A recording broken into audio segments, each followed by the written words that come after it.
अस्सलाम वालेकुम एवरीवन। सब अपनी अटेंडेंस वालेकुम मार्क कर लो। अस्सलाम सर।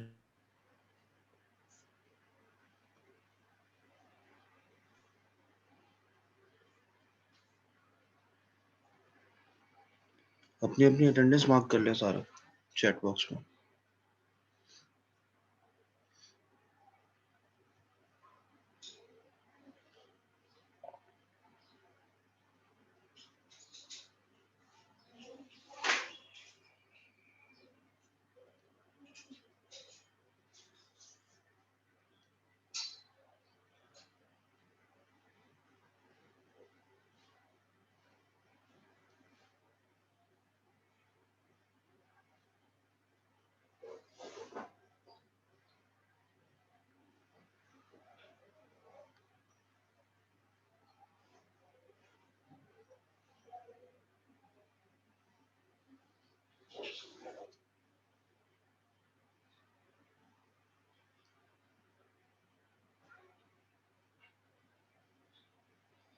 अच्छा, आज की लैब काफ़ी सिंपल है।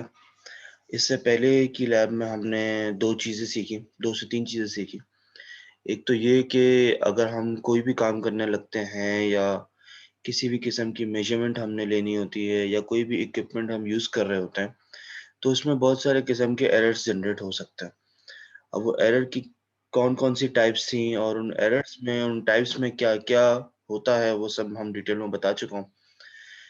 इसके अलावा हमने 2 इंस्ट्रूमेंट्स यूज़ करना सीखे, जो कि वर्नियर कैलिपर और स्क्रू गेज हैं। वो भी आई होप कि सबको समझ में आ गया होगा, बहुत डिटेल लेक्चर था वो भी और सबने कंप्लीट भी कर लिया होगा, रीडिंग्स ले ली होंगी सारी चीज़ों की। खैर ये जो 2 इंस्ट्रूमेंट जो सिखाए हैं सबसे पहले और बेसिक, ये कम से कम इन 4 सालों में नहीं भूलना क्योंकि ये वो इंस्ट्रूमेंट हैं जो आपको आगे इन 4 सालों में बहुत सारी जगहों पे, बहुत सारे कोर्सेज़ में यूज़ होंगे। जहाँ पे आपने अपने प्रोजेक्ट्स के लिए मेज़रमेंट्स वग़ैरह लेनी होंगी, तो उन मेज़रमेंट्स के टाइम पे स्केल को अवॉइड करना और इस तरह के इक्विपमेंट्स को बेहतर और ज़्यादा यूज़ करना। क्योंकि इनका फ़ायदा ये है कि भाई ये प्रिसाइज़ होते हैं और आपको एक्यूरेट वैल्यूज़ देंगे।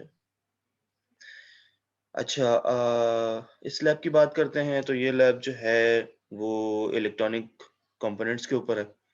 बेसिक कंपोनेंट्स हैं जो आप लोगों ने इससे पहले देखे भी होंगे, पढ़े भी होंगे और इनके फ़ायदे क्या हैं और कैसे यूज़ होते हैं और कहाँ यूज़ होते हैं वो भी आई होप सबको पता ही होगा। मगर फिर भी एक दफ़ा देख लेते हैं कि क्या है और किस लिए हम पढ़ेंगे। सही है, तो यहाँ पे ख़ैर मैं ज़्यादा ये थ्योरी पढ़ने नहीं बैठूँगा कि क्या है, क्या नहीं लिखा हुआ। नाम के हिसाब से चल लेते हैं। पहला यहाँ पे एक इलेक्ट्रॉनिक कंपोनेंट मेंशन है जिसका नाम है स्विच। तो मुझे कोई बता सकता है कि स्विच का एक अच्छा ये बड़े इंडस्ट्रियल लेवल पे या होम अप्लायंसेस लेवल पे मैं बात नहीं करूँगा अभी। बेसिक इलेक्ट्रॉनिक जो छोटे-छोटे से सर्किट्स होते हैं ना, उन पे बात कर रहा हूँ अभी सिर्फ़ मैं। तो मुझे कोई ये बता सकता है कि ये जो सामने स्विच 3 किस्म के स्विच दिख रहे हैं, कोई भी स्विच हम क्यों यूज़ करते हैं और फ़ायदा क्या है उसका? सर सर्किट को ब्रेक करने के लिए ऑन और ऑफ करने के लिए। अच्छा, सर्किट ब्रेक तो हो जाता है मगर किस सेंस में सर्किट ब्रेक हो रहा है?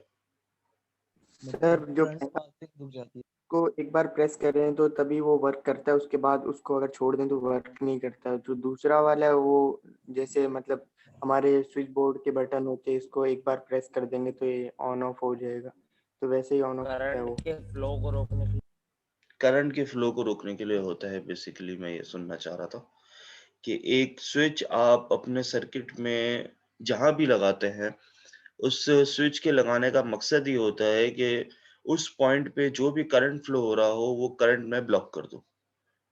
सही, अब करंट ब्लॉक हुआ तो ज़ाहिर-सी बात है कि वोल्टेज भी ब्लॉक हुआ। इन शॉर्ट के एक सिंपल सी लाइन थी, उसको मैंने टेम्परेरी तौर पे उस लाइन को बीच में से ब्रेक कर दिया। अब मुझे जब भी कभी आगे जाके अपने सर्किट को दोबारा कंटिन्यू करना होगा, तो मैं जस्ट उस स्विच को दोबारा ऑन करूँगा, वो जो वायर बीच में से मैंने ब्रेक की थी, वो ऑटोमैटिक वो वायर दोबारा आपस में कनेक्ट हो जाएगी और मेरा सर्किट ऑन हो जाएगा और जो भी मैंने अप्लायंसेस यूज़ करने हैं, उस पे करंट फ्लो करना शुरू कर देगा और मैं वो अप्लायंस यूज़ कर सकता हूँ। बस एक सिंपल सा प्रोसीजर है जो स्विच जिस काम के लिए यूज़ होता है। सही है, इसके अलावा हमारे पास आते हैं रेज़िस्टर। रेज़िस्टर का कोई बता सकता है किस लिए यूज़ होता है? सर मुज़ाहमत पैदा करने के लिए पाथ में। और थोड़ा डिटेल में कुछ बता दो।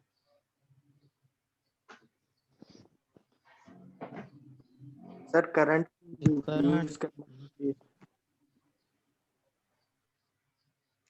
एक-एक करके कोई एक बंदा बोले। सर करंट को रिड्यूस करने के लिए सर्किट को फ्लो करने में रुकावट पैदा कर। रुकावट पैदा करने के लिए, सिंपल सी बात। देखो रेज़िस्टर को अगर दूसरे फॉर्म में देखा जाए तो रेजिस्टेंस माने कि रुकावट पैदा करना, किसी भी चीज़ में ब्लॉकेज खड़ी करना या यूँ कह लो कि मैं रेजिस्टेंस समझो हम एक एग्जांपल ले सकते हैं कि मैं एक रोड पे जा रहा हूँ जो कि बिल्कुल स्मूथ है, मतलब बिल्कुल प्लेन रोड है। अब मैं कोई भी अपना व्हीकल उस पे चलाते हुए जा रहा हूँ, तो अगर वो रोड स्मूथ है तो मैं उसे मैक्सिमम स्पीड पे चला सकता हूँ, बिना किसी रुकावट के, बिना किसी रेजिस्टेंस के बिल्कुल सुकून से मैं जा सकता हूँ। मगर अगर वही रोड पे उसी रोड पे अगर रफनेस है या मैं यूँ कह लूँ वो रोड टूटी हुई है या पत्थर पड़े हुए हैं, तो ज़ाहिर-सी बात है मैं उस पे गाड़ी उतनी तेज़ी से नहीं चला सकता। क्योंकि अगर मैंने तेज़ चलाई तो कुछ भी हो सकता है, गाड़ी स्लिप हो सकती है, टायर बर्स्ट हो सकता है, एक्सीडेंट हो सकता है। तो वो इन शॉर्ट जो ब्लॉकेज आई हुई है या जो रोड टूटी हुई है, वो एक तरीके की मेरे लिए रेजिस्टेंस है। मतलब वो एक्चुअली मेरी गाड़ी की स्पीड को स्लो करने का काम कर रही है। या इन शॉर्ट एक और तरीका यूँ ले लो कि रास्ते में स्पीड ब्रेकर्स बने हुए हैं, तो वो स्पीड ब्रेकर जो है एक्चुअली रेजिस्टेंस है। तो अगर उसी को ज़हन में रखते हुए अगर मैं एक सर्किट पे बात करूँ, तो मैंने जस्ट सपोज़ कि एक 9 वोल्ट्स की बैटरी लगाई है। अब आगे जो मेरे पास अप्लायंसेस लगे हुए हैं, वो इतनी ज़्यादा वोल्टेज को बेयर नहीं कर सकते। वोल्टेज हो गया या करंट हो गया, वो इतने ज़्यादा वोल्टेज और करंट को बेयर नहीं कर सकते। तो उस वोल्टेज को ड्रॉप करवाने के लिए 9 वोल्ट समझो 9 वोल्ट की बैटरी है और आगे जो मैंने एक एलईडी लगाई है वो 3 वोल्ट्स पे चलती है। तो अब मैं अगर इसको डायरेक्ट 9 वोल्ट्स दूँगा तो ज़ाहिर है कि वो एलईडी खराब हो सकती है, बर्स्ट हो सकती है। क्योंकि मैंने एक चीज़ को जिसकी रिक्वायरमेंट कम थी उसको ज़्यादा वोल्टेज दे दिया, तो खराब हो जाएगी। तो मैं चाह रहा हूँ कि मैं लगाऊँ तो 9 वोल्ट की बैटरी ही और आगे जो मैं एलईडी यूज़ कर रहा हूँ वो भी 3 वोल्ट की ही हो। तो मैं उस डिफरेंस को बैलेंस करने के लिए मैं वहाँ पे एक रेज़िस्टर लगाता हूँ। अब वो रेज़िस्टर की वैल्यू क्या होगी और मुझे कितने ओम का रेज़िस्टर वहाँ लगाना पड़ेगा वो ऑब्वियसली मुझे कैलकुलेट करना पड़ेगा। तो वो कैलकुलेट करने के खैर अपना प्रोसीजर होता है। वो हम यहाँ पे अभी बेसिक चीज़ें नहीं सीख रहे। उसकी आई होप कि लैब अलग है एलसीए की, लीनियर सर्किट एनालिसिस। वहाँ पे आप लोगों को डिटेल में ये चीज़ें पढ़ाई जाएँगी। मेरा काम अभी सिर्फ़ आप लोगों को बेसिक समझाना है। मगर अगर फिर भी कोई इश्यू हो कि कैसे मालूम करते हैं, तो इसका एक सिंपल सा लॉ था जो आप लोगों ने बहुत पहले पढ़ा होगा। आई होप मैट्रिक में भी और इंटर में भी पढ़ा ओम का। होगा, ओम्स लॉ। तो उससे आप कैलकुलेट कर सकते हैं कि आपने कितने ओम की रेजिस्टेंस क्रिएट करनी है। सिंपल है, V is equal to IR होता है। आप लोगों को अपना वोल्टेज पता है, वोल्टेज का डिफरेंस पता है, आपको करंट पता होगा कि कितना फ्लो हो रहा है, आपको ये मालूम हो जाएगा कि रेजिस्टेंस आपने उस जगह पे कौन-सी यूज़ करनी है। अच्छा रेजिस्टेंस कौन-सी यूज़ करनी है मुझे ये तो पता चल गया। जस्ट सपोज़ मुझे पता चल गया कि 50 ओम की रेजिस्टेंस मैंने अपने सर्किट में यूज़ करनी है 9 वोल्ट से 3 वोल्ट्स कन्वर्ट करने के लिए। सही अभी जैसी असम्पशन है कि मुझे 50 ओम की एक रेजिस्टेंस यूज़ करनी है। तो उस 50 ओम की रेजिस्टेंस मुझे कैसे पता चलेगा कि कौन-सा रेजिस्टर 50 ओम का है? सर उसके कलरिंग के हिसाब से। उसका कलर कोड देख के। अब कलर कोड ज़ाहिर है बहुत सारे किस्म के कलर्स होते हैं। अब वही सारे कलर्स इन रजिस्टर पे लाइन से प्रिंटेड होते हैं। अब वो ब्लैक हो गया, ग्रे, रेड, येलो, ब्लू, बहुत सारे कलर्स होते हैं और उन सारे कलर्स के अपने-अपने एक नंबर होते हैं। जस्ट सपोज ब्लैक का नंबर 1 है, ब्राउन का नंबर 0 है, तो अगर मुझे 100 ओम का एक रेजिस्टेंस चाहिए, तो 100 लिखा हुआ होगा। अब वो 100 मतलब ब्लैक और ब्राउन एग्ज़ैक्टली नहीं लिखा हुआ होता। सही है, उसकी अपनी एक डिवीज़न होती है। मैं इस लेक्चर के बाद आप लोगों को एक शीट ओपन करके दिखा दूँगा कि वो डिवीज़न किस तरीके से हो रही होती है और हम एक रजिस्टर पे कलर कोड किस तरह पढ़ते हैं और कैसे पता चलता है कि उसकी रेजिस्टेंस कितनी है। सही है, तो ख़ैर वो एक रेजिस्टेंस कैलकुलेटर कहलाता है। इसके अलावा बाज़ औक़ात ऑनलाइन भी अगर हम जाएँ तो ऑनलाइन बस एक डिजिटल कैलकुलेटर्स गिवन होते हैं, हम जस्ट अपने रजिस्टर का नंबर लिखते हैं और वो हमें कलर कोड शो कर देता है कि भाई अगर ये वाला कलर कोड आपके रजिस्टर पे बना हुआ है तो वो इतने ओम का है। सही है, उमूमन रेजिस्टेंस याद करने की ज़रूरत नहीं पड़ती, कलर कोड याद करने की ज़रूरत नहीं पड़ती, मगर इतना मुश्किल भी नहीं है अगर आपने सिर्फ़ बेसिक कलर्स भी याद कर लिए तो काफ़ी है। सही है, इसी के अलावा एक चीज़ होती है कि वो रजिस्टर जो सॉलिड स्टेट का होता है, एक फिक्स्ड वैल्यू का होता है, वो तो रजिस्टर है। इसी के अलावा इसी के साथ एक और रजिस्टर आता है जो कि वेरिएबल रजिस्टर कहलाता है। अच्छा, मुझे कोई ये बता दे कि भाई इन दोनों में फ़र्क तो ज़ाहिर है सबको पता है कि ये वाला रजिस्टर जो सेकंड वाला है वेरिएबल रजिस्टर, वो उसके नाम से मेंशन्ड है कि वो वेरी कर रहा है। मतलब अगर ये 100 ओम का रजिस्टर है, तो ये 0 से लेके 100 ओम तक वेरी कर सकता है, यूजिंग अ स्क्रू ड्राइवर। कि भाई मेरे पास एक ये ब्लू कलर का रजिस्टर गिवन है, मैंने इसे कहीं भी प्लेस करना था वहाँ कर दिया। अब मैं जितनी भी रेजिस्टेंस अपने हिसाब से जब मर्ज़ी चेंज करना चाहूँ मैं कर सकता हूँ। मतलब अगर मैंने 10 ओम्स रखनी थी तो मैंने स्क्रू ड्राइवर से इसकी जो हेड है वहाँ पे मैंने हल्का सा रोटेट किया, मैंने ज़ाहिर है साथ में एक मल्टीमीटर कनेक्ट किया हुआ है, जिसे डीएमएम कहते हैं, डिजिटल मल्टीमीटर। जब मैं इसको हल्का-सा मूव करता हूँ, मैंने ज़ाहिर है इसकी पिन के साथ वो मल्टीमीटर कनेक्ट किया हुआ है। जब मैं इसको मूव करता हूँ, तो वहाँ पे मुझे मीटर पे इसकी रेजिस्टेंस शो हो रही होती है, कि अब ये कितना ओम हो गया, अब कितना ओम हो गया। ख़ैर मुझे 10 ओम रिक्वायर्ड था, मैंने यहाँ से मूव करके उसे 10 ओम पे कर दिया। अगर मुझे 20 रिक्वायर्ड था, मैं थोड़ा-सा और मूव करूँगा, 20 पे आ जाएगा। मगर इसकी मैक्सिमम ज़ाहिर है 50 ओम तक जा सकती है। मैं इसको 0 से लेके 50 ओम तक मेंशन कर सकता हूँ। अब मुझे कोई ये बता दे कि जब मैं यहाँ पे डायरेक्ट 50 ओम का रेज़िस्टर लगा सकता था, तो फिर वेरिएबल रेज़िस्टर की क्या ज़रूरत पड़ी? सर कभी कभी करंट ज्यादा होता है, कभी कम होता है, इस वजह से। नहीं तो कभी-कभी ज़्यादा होता है, कभी कम होता है, क्यों? अगर मेरा तो सारे सर्किट मैंने अपने हिसाब से खुद बनाया हुआ है ना, तो मुझे जब भी कोई चीज़ यहाँ पे फिक्स करनी है, तो मैं पहले से उसको फिक्स कर चुका हूँगा। जस्ट लाइक मुझे एलईडी लगानी थी 3 वोल्ट्स की, तो मैं पहले से वहाँ 3 वोल्ट की एलईडी लगा चुका ना। अब क्या मतलब 3 वोल्ट की लगा दी तो मुझे पता था कि भाई 50 ओम का या 100 ओम का रेज़िस्टर लगाना है, फिर वेरिएबल की क्यों ज़रूरत है? सर ये कुछ अप्लायंसेस ऐसी होती हैं जैसे फैन, इसकी स्पीड को कंट्रोल करना थोड़ा बार बार तो नहीं हम रेजिस्टेंस फिक्स अमाउंट का लगाएंगे ना, तो सर इसलिए एक ही बार वेरिएबल लगा देंगे कि उसको आसानी से कंट्रोल कर सकें। वेरिएबल रेज़िस्टर की आपकी सबसे बड़ी एग्ज़ाम्पल है आपके फ़ैन के रेगुलेटर्स। ज़ाहिर-सी बात है अगर मुझे कल को अपने फ़ैन को बहुत फुल स्पीड पे चलाना है, तो मैं पूरा सर्किट खोल के दोबारा नया रेज़िस्टर तो नहीं लगाऊँगा। या अगर मुझे बिल्कुल स्लो पे चलाना है, तो फिर मैं एक सर्किट ओपन करके दोबारा एक नया रेज़िस्टर तो नहीं लगाऊँगा। मैं एक ही दफ़ा में ऐसा रेज़िस्टर लगा दूँ, जिसको मैं जब मर्ज़ी चाहूँ अपनी रेज़िस्टेंस कंट्रोल करते हुए अपने आउटपुट को वैरी कर लूँ।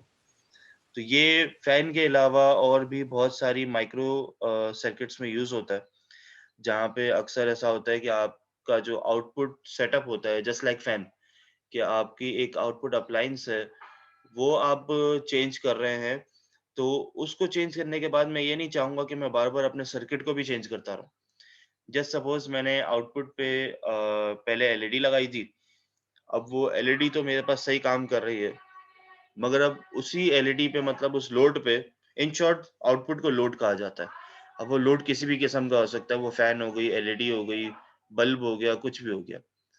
तो अगर मैं अपने आउटपुट पे एलईडी तो मैंने चेक कर ली, अब मैं अपना लोड जो है वो ऐसा रखना चाहता हूँ कि मैं कभी भी कोई भी लोड लगा दूँ। तो कभी भी कोई भी लोड अगर मैंने चेंज किया तो मुझे ज़ाहिर बात है सर्किट में भी बार-बार रेज़िस्टर को डीसोल्ड करके वापस सोल्ड करना पड़ेगा। अच्छा सोल्ड आई होप सबको पता है सोल्डरिंग जो हम कर रहे होते हैं एक सर्किट बनाते यस हुए सर। हाँ, किसी भी कंपोनेंट को फिक्स कर रहे होते हैं जस्ट लाइक वेल्डिंग होती है हार्डवेयर में। उसी तरीके की जब इलेक्ट्रॉनिक साइड पे आते हैं तो वहाँ सोल्डरिंग कहलाता है। सही है, तो अगर मैं एक सर्किट बनाता हूँ तो वो प्रॉपर सोल्डर होता है। तो अगर मैं अपना आउटपुट चेंज कर रहा हूँ, मतलब अगर मैं अपना लोड चेंज कर रहा हूँ, तो उस लोड की चेंजेस के हिसाब से मुझे अपने सर्किट को भी चेंज करना पड़ेगा। तो मैं तो ये नहीं चाहता कि मैं बार-बार अपने रेजिस्टेंस को डीसोल्ड करके सोल्ड करता रहूँ। तो उन जगहों पे हम वहाँ पे इस तरीके के वेरिएबल रेजिस्टर यूज़ करते हैं। अच्छा एक यहाँ पे गड़बड़ है कि यहाँ पे वेरिएबल रेजिस्टर को ही पोटेंशियोमीटर भी कहा है या पोटेंशियोमीटर को ही वेरिएबल रेजिस्टर कहा हुआ है। ये दोनों चीज़ें बेसिकली अलग-अलग होती हैं, काम एक ही चीज़ कर रही है। दोनों का काम यही है कि वो रेजिस्टेंस को वेरी करवाते हैं। मगर खैर पोटेंशियोमीटर का सिंबल अलग होता है और वो दिखता भी थोड़ा अलग किस्म का है। वो मेरे ख्याल में शायद यहाँ मेंशन नहीं होगा। मगर ये जो ब्लू कलर का गिवन है ना, ये एक्चुअली वेरिएबल रेजिस्टर है। तो ये मैं इसकी शक्ल दिखा दूँगा कैसा होता है। इसकी बस एक नॉब होती है हेड पे, उसको हम हाथ से भी मूव कर सकते हैं और उसको हम स्क्रू ड्राइवर से भी मूव कर सकते हैं। वो दोनों तरीके से मूव होता है। अच्छा, इसके अलावा हमारे पास है कैपेसिटर। कैपेसिटर जो है एक तरीके की रिचार्जेबल डिवाइस होती है। इसका काम ये है कि किसी भी सर्किट में अगर कोई करंट फ्लो कर रहा है तो वो उसे अपने पास स्टोर कर लेगा कुछ टाइम के लिए और अगर वो उस सर्किट में कहीं से इसके पास चार्जेस आना बंद हो गए, तब भी ये अपने पास जो इसके पास चार्जेस स्टोर्ड थे, वो कहीं न कहीं से डिस्चार्ज करके सर्किट को ज़िंदा रखता है थोड़े टाइम के लिए। जस्ट एन एग्ज़ाम्पल मेरे पास एक एक्सटेंशन केबल है, मतलब एक एक्सटेंशन डिवाइस थी, जिसमें हम ज़ाहिर है हमारे पास मुख्तलिफ सॉकेट्स होते हैं और अक्सर जो है वो एक्सटेंशन डिवाइसेज़ में एक छोटी-सी एलईडी गिवन होती है। अब होता क्या है कि वो एक्सटेंशन मेरे पास कहीं पे भी मेरे घर में कनेक्टेड है। अब जब लाइट आ रही है मेरे पास मेरी चीज़ें डिवाइसेज़ चार्ज हो रही हैं, तब तो उसमें एक छोटी-सी रेड लाइट जल रही होती है। वो रेड लाइट का मकसद यही है कि भाई आपके पास करंट आ रहा है, आपका स्विच ऑन है और आपके पास आगे सप्लाई कंटिन्यू चल रही है। मगर अक्सर ये होता है कि जब लाइट चली जाती है, मतलब मेरे घर में अगर लोड शेडिंग हो गई, लाइट चली गई, तो जो एक्सटेंशन डिवाइस मैं यूज़ कर रहा था, उसमें वो रेड लाइट जो थी, जो मुझे ये बता रही थी कि आपके पास अभी वोल्टेज फ्लो हो रहा है, वो बंद तो होती है मगर बहुत आहिस्ता-आहिस्ता, आहिस्ता-आहिस्ता करके बंद होती है। मतलब वो रेड लाइट अचानक से बंद नहीं हो जाती, बहुत मतलब एक कहते हैं ना कि इसका जो फ्लो है, जो एलईडी का जो ग्लो है, वो आहिस्ता-आहिस्ता, आहिस्ता करके कम होता है। तो ये एक्चुअली होता है उस जगह पे जो लगा हुआ है एलईडी के साथ, वो एक्चुअली लगा होता है कैपेसिटर। वो क्या करता है कि आपकी जो एलईडी जो है ना, वो एक साथ बंद नहीं कर देगा। अगर वहाँ कैपेसिटर नहीं होगा ना, तो वो एलईडी आपकी एक झटके से बंद हो जाएगी। तो अगर कोई भी चीज़ आपकी फ़ौरन से बंद ना हो और बहुत ही क्या कहते हैं, एक लीनियर फ्लो के साथ बंद हो, तो ये समझ लेना वहाँ पे कैपेसिटर लगा हुआ है, जो कि जिसके पास एक चार्ज स्टोर था और जब उसके पास इनपुट पे चार्ज आना बंद हो गया, तब भी उसने आउटपुट पे हल्का-हल्का सा जो भी इसके पास चार्ज स्टोर था, वो हल्का-हल्का सा डिस्चार्ज करना शुरू कर दिया है और जब इसका डिस्चार्ज मतलब जो भी इसका करंट या वोल्टेज इसके पास सेव था, वो जब एक दफ़ा खत्म हो जाएगा, तो ये एम्प्टी हो गया और जहाँ पे भी जो भी फ्लो था सर्किट में, वो टोटली ऑफ हो गया। अच्छा, ये तो मैंने ख़ैर एक एग्ज़ाम्पल दी एलईडी पे, मगर इसके अलावा मुझे कोई बताएगा कि इसके अलावा हम कैपेसिटर क्यों यूज़ करते हैं? काम यही सर होता है डिवाइस की अप्लायंस को सर स्टार्ट करने के लिए भी तो सर कैपेसिटर होना लाजमी है। स्टार्ट करने मैं अभी सिर्फ़ क्लोज़िंग पे बात कर रहा हूँ कि अगर मैं सिर्फ़ इसको क्लोज़िंग की जगह पे लगाऊँ ना, कि एक सर्किट को ऑफ करने के लिए मैंने लगाना था, जो मैंने बात कही वैसा ही यूज़ होगा। मगर इसकी एक बहुत बड़ी एग्ज़ाम्पल है जिसके लिए इसको यूज़ किया जाता है। मतलब एक बहुत बड़ी इसकी वजह है, जिसके लिए हम कैपेसिटर यूज़ करते हैं। सर जैसे वोल्टेज कम ज़्यादा होते हैं तो उससे अप्लायंसेस खराब होने का डर होता है। देखो, तो इसकी वहाँ पे इसकी एक सबसे बड़ी वजह ये है कि हेलो जब सर, आवाज़ आ रही? सर डायरेक्ट करंट को ब्लॉक करने के लिए। नहीं है, वो नहीं है। हाँ, सर बोलो। फ्लो को स्मूथ बनाने के लिए। नहीं ना, भाई देखो सिंपल सी एक आप लोगों ने आपको आपको पता होगा भाई एक डैम होता है। अब डैम का काम क्या है कि अपने पास वो पानी स्टोर तो करता है मगर इसके साथ-साथ अपने पास से पानी फ्लो भी करवाता है। मगर क्या है कि भाई एक्सेसिव अमाउंट का जो इसके पास पानी आ रहा था ना डैम में, वो उसने सेव कर लिया। क्यों? क्योंकि कल को अगर पानी खत्म हो गया, तो क्या करेंगे भाई हम डैम खोल देंगे, हमारे पास वापस पानी का फ्लो शुरू हो जाएगा। तो मतलब मेरे पास पानी की किल्लत नहीं हुई, मतलब कमी नहीं हुई। तो कैपेसिटर एक वही काम करता है कि अगर कल को सर्किट में से करंट खत्म हो गया, तो भाई मेरे पास जो थोड़ा बहुत करंट स्टोर्ड है ना, वो मैं आप लोगों को दे दूँगा। आप लोग वक़्ती तौर पे मतलब 1 सेकंड, 2 सेकंड, 3 सेकंड जो भी आप लोगों का काम है, वो इसमें कर लीजिएगा। तो in short capacitor mostly in miniature circuits में इसलिए यूज़ होता है कि वहाँ पे जो ट्रांजिस्टर्स लगे हुए होते हैं या छोटी-मोटी डिवाइसेज़ लगी हुई होती है, उनका अक्सर क्या होता है कि उनको अगर एक झटके से करंट देना बंद कर दिया जाए ना, मतलब यहाँ से मेरी लाइट गई और विदिन माइक्रो सेकंड मेरे पास करंट का फ्लो बंद हुआ। तो अक्सर ये होता है कि एक झटके से अगर वो करंट का फ्लो बंद कर दिया जाए, तो आपकी अप्लायंसेस खराब हो जाती हैं या आपके ट्रांजिस्टर जो है वो बर्न ऑफ हो सकते हैं, खराब हो सकते हैं। तो उसको प्रिवेंट करने के लिए हम वहाँ पे कैपेसिटर लगाते हैं कि भाई एक झटके से मैंने आपका फ्लो या आपका चार्ज एंड नहीं किया। मैं एक फ्लो के साथ एक स्मूथ लीनियर फ्लो के साथ मैंने वो चार्ज खत्म किया। थोड़ा-थोड़ा, थोड़ा-थोड़ा दे के मैंने एंड पे एंड किया कि आपका मेरा अप्लायंस जो है वो खराब ना हो। सही है ना? उसको बिल्कुल स्लो भी या एक फ्लो में भी एटलीस्ट उसको एंड तक चार्ज मिल रहा हो कि भाई शुरू में मेरे पास क्या कहते हैं 500 मिली एम्पेयर का करंट आया, फिर कम होते-होते 400 मिली एम्पेयर हुआ, फिर 300 मिली एम्पेयर हुआ, फिर 200, फिर 100, फिर मैंने 0 किया। तो एक फ्लो के साथ मैंने कम किया, तो अब मेरा अप्लायंस जो है वो खराब होने का चांसेस कम है। अच्छा, अभी एक बंदे ने बात की थी कि मेरे पास बैक करंट जो आता है वो ब्लॉक करने के लिए हम कैपेसिटर यूज़ करते हैं। तो ख़ैर वो कैपेसिटर की नहीं, वो डायोड की एग्ज़ाम्पल है। डायोड का काम क्या है कि मेरे पास एक करंट फ्लो हो रहा है एक सर्किट में। अब जिस पाथ पे करंट फ्लो हो रहा है, मैंने उस हिसाब से उस डायोड को कनेक्ट कर दिया। अच्छा, डायोड का पॉज़िटिव और नेगेटिव पहचानने के सबसे आसान तरीका ये है कि ये डायोड की शक्ल बनी हुई है और ये डायोड का जो फ्रंट एरिया है ना, वो सिल्वर हुआ हुआ है। तो जो सिल्वर एरिया है, वो मेरे पास एक्चुअली पॉज़िटिव है। अच्छा, इसको कनेक्ट हम प्रॉपर तरीके से ही करते हैं। जो मेरे पास ये सिल्वर एरिया है, तो जो भी मेरा पॉज़िटिव एंड चल रहा होगा सर्किट का, वहाँ पे मैं इसको कनेक्ट कर दूँगा पहले हिस्से को और जो सेकंड हिस्सा है, बाकी मैं वहाँ से अपना सर्किट कंटिन्यू कर दूँगा। तो डायोड का फ़ायदा ये है कि भाई कुछ अप्लायंसेस, कुछ सर्किट्स मेरे होते हैं जो बैक करंट को बर्दाश्त नहीं कर सकते। मतलब एक एलईडी पे अगर नेगेटिव एंड से दोबारा कोई करंट आना शुरू हो जाए, खैर एलईडी तो है ही डायोड, अगर किसी और अप्लायंस की बात करो कि उस पे अगर बैक करंट आना शुरू हो जाए, मतलब अगर अर्थ आना शुरू हो जाए, तो वो अप्लायंसेस अक्सर खराब हो जाती है।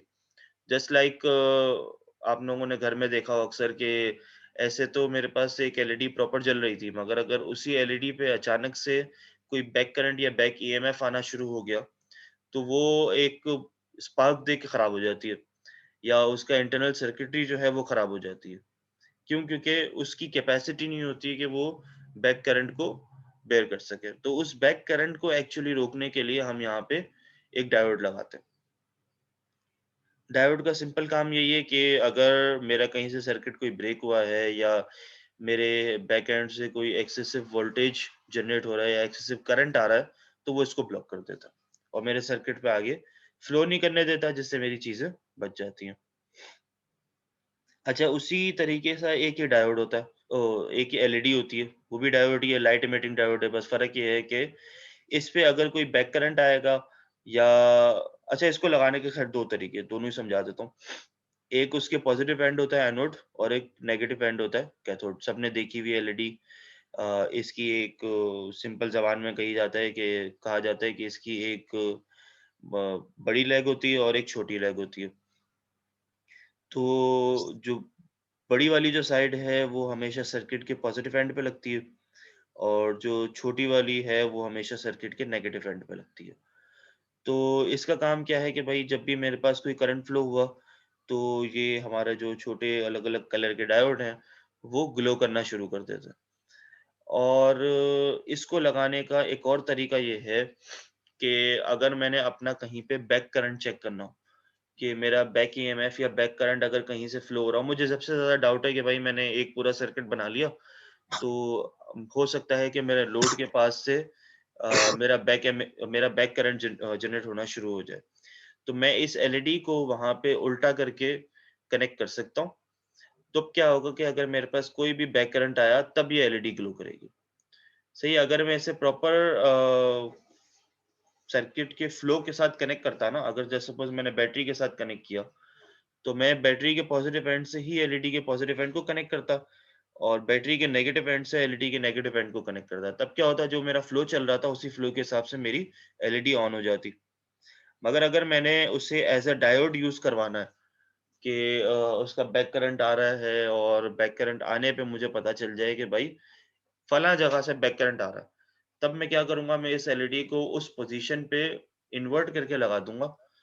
तब मेरे पास जो भी करंट फ्लो होगा, जो मेरे पास बैक एंड से अगर कोई करंट फ्लो होता हुआ आ रहा होगा, तब यहाँ पे एलईडी ग्लो करेगी। हाँ, सॉरी सर, बैक करंट क्या होता है?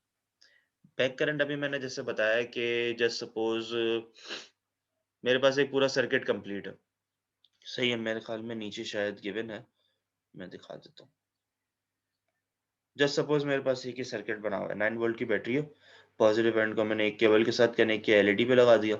देन एलईडी के शॉर्ट लेग को एक रेजिस्टर के साथ कनेक्ट किया हुआ है, क्योंकि रेजिस्टर लगाना जरूरी है।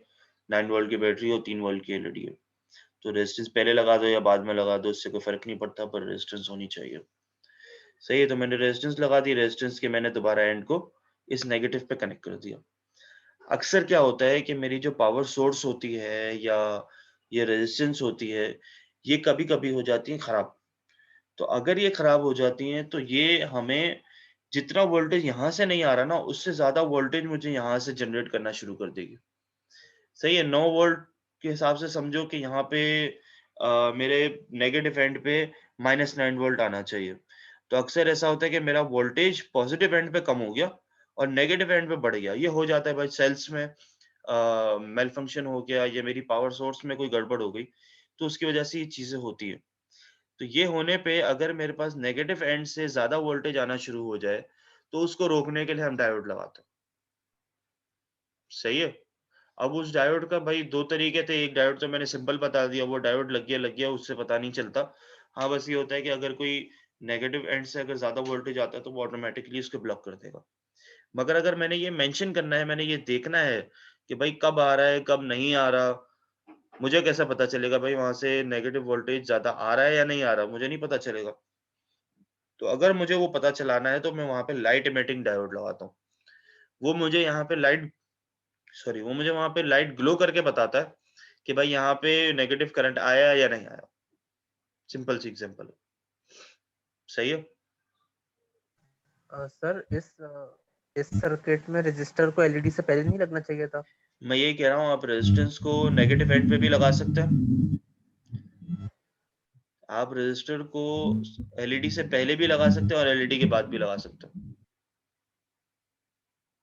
सही है, रेजिस्टेंस की कोई, आप किसी भी सर्किट में किसी भी इक्विपमेंट के साथ लाजमी नहीं है कि जो भी सेफ्टी आपने लगानी है वो पहले ही लगी हुई हो।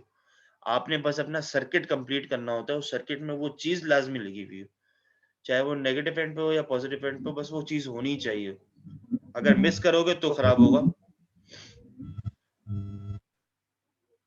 अच्छा, इसके अलावा अच्छा, ये सर्किट अब आ ही गए हैं तो बता ही देता हूँ। ये सर्किट हमने बनाना है, अगर खैर आप यूनिवर्सिटी में होते, हार्डवेयर बना रहे होते, तो ये चीज़ें आप लोग को प्रोवाइड की जाती, जस्ट लाइक बैटरी, एलईडी या रजिस्टर वगैरह। आप लोग उसको हार्ड फॉर्म में या हार्डवेयर में कनेक्ट करते हैं आपस में और इसका रिस्पॉन्स चेक कर लेते हैं। कनेक्ट करना कोई मुश्किल नहीं है, आई होप सबको पता ही होगा। बेसिक लेवल पे किया हुआ ही है। एक 9 वोल्ट की बैटरी है, बैटरी के साथ हमेशा एक क्लिप गिवन होता है। हम आगे के लेवल पे आएंगे तो जाहिर बात है ये क्लिप लाजमी यूज करते हैं। पहले ये क्लिप्स नहीं आते थे, तो हम जस्ट वायर को अटैच करते थे या टेप से कनेक्ट कर देते थे। खैर अब ये क्लिप्स आने लगे, क्लिप्स लग गए तो मुझे 2 वायर्स अलग-अलग मिल जाती है, एक नेगेटिव की और एक पॉजिटिव की। सही है, ब्लैक और रेड वायर से वो कि शो की जाती है कि रेड वायर जो है वो पॉजिटिव एंड है बैटरी का और ब्लैक वायर जो है वो नेगेटिव है। मैंने पॉजिटिव के साथ, अच्छा ये केबल्स एक्स्ट्रा लगी हुई हैं, ज़रूरत होती नहीं है अक्सर ये केबल लगाने की, मैं डायरेक्ट अपनी जो कंपोनेंट होता है उसको कनेक्ट कर सकता हूँ। तो एलईडी का जो पॉजिटिव एंड था, मतलब जो बड़ी लेग थी, उसको मैंने अपनी इस पॉजिटिव वायर से कनेक्ट कर दिया। जो स्मॉल लेग थी उसको मैंने अपने रेजिस्टेंस के साथ कनेक्ट किया। और रेजिस्टेंस मैंने कैलकुलेट कर ली होगी कि 9 वोल्ट की बैटरी है और 3 वोल्ट की एलईडी है, या उसकी कितनी करंट मैंने रिक्वायर्ड है, उस हिसाब से मैंने अपना एक रेजिस्टर कैलकुलेट कर लिया। वो 330 ओम ही होता है, ज़ाहिर बात है। ये खैर पहले से प्री डिफाइंड है कि अगर आपने 9 वोल्ट से 3 वोल्ट की चीज़ ऑपरेट करनी है, तो वहाँ पे 330 ओम या 470 ओम हम कोई भी यूज़ कर लेता है। सही, रेजिस्टेंस की वैल्यू मिनिमम जो है आप लोग 270 यूज़ कर सकते हैं। 270 के बाद मैं 10 के भी यूज़ कर सकता हूँ। मगर मसला ये होगा कि 270 पे मेरी एलईडी प्रॉपर ग्लो करेगी। 330 होगा तो उसकी ग्लो में थोड़ी कमी आ जाएगी। 470 यूज़ करूँगा तो थोड़ा और कम हो जाएगा, क्योंकि ज़ाहिर-सी बात है मैं जैसे-जैसे रेजिस्टेंस बढ़ा रहा हूँ, वैसे-वैसे करंट कम होता जा रहा है। तो जितना करंट कम होगा, उतना करंट कम यहाँ पहुँचेगा। अब जितना करंट कम एलईडी में पहुँचेगा, ज़ाहिर बात है उतना ही मेरे ग्लो में कमी आती जाएगी। सही, रेजिस्टेंस कनेक्ट करने के बाद मैंने रेजिस्टेंस के उस नेगेटिव एंड को दोबारा बैटरी के नेगेटिव एंड से कनेक्ट कर दिया। अच्छा, अब चूँकि हार्डवेयर में हम परफ़ॉर्म कर नहीं रहे, बैटरी वगैरह अगर किसी के घर पे मौजूद है और ये रेजिस्टेंस और एलईडी मौजूद है, तो वो खुद ये टेस्टिंग कर सकता है। वरना इसके अलावा फ़िलहाल जो इस लैब का टास्क होगा वो ये है कि हमने इस पूरे सर्किट को सिम्बलाइज़्ड फ़ॉर्म में बनाना है। सही, अब सिम्बलाइज़्ड फ़ॉर्म क्या होती है? वो सिम्बल्स मेरे पास इसी मैनुअल के अंदर गिवन है। मगर चूँकि अभी हमारी लैब का सेशन सॉरी, ये ज़ूम का सेशन जो है वो ऑलमोस्ट एंडिंग पर है। तो मैं दोबारा, आप लोग इसी लिंक से और इसी आईडी पासवर्ड से जॉइन हो जाना। देन मैं समझाता हूँ कि ये सिंबल्स क्या हैं और इस सिंबल के थ्रू मैंने अपनी